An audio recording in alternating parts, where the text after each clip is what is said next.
मुराद सईद इस टाइम खान साहब के घर के सामने पहरा देते हुए अपने कारकुनान के साथ।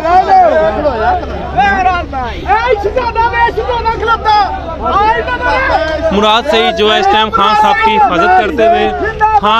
हिफाजत करते हुए यहाँ पे जमान पार्क में मौजूद हैं और कारकुनान जो हैं पुरजोश हैं। मुराद सईद को देखते ही कारकुनान का जोश जो दिखना।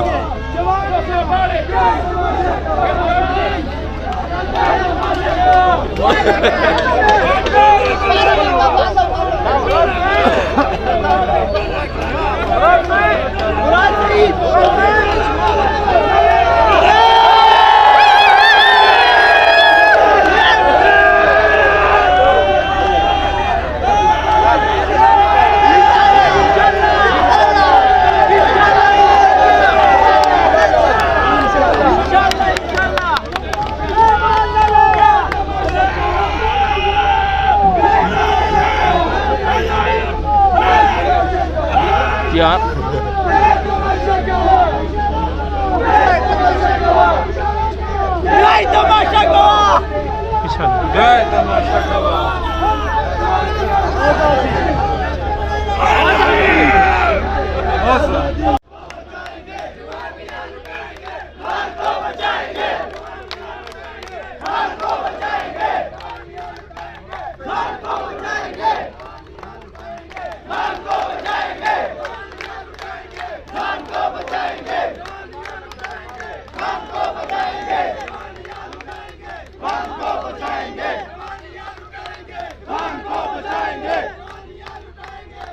को बचाएंगे।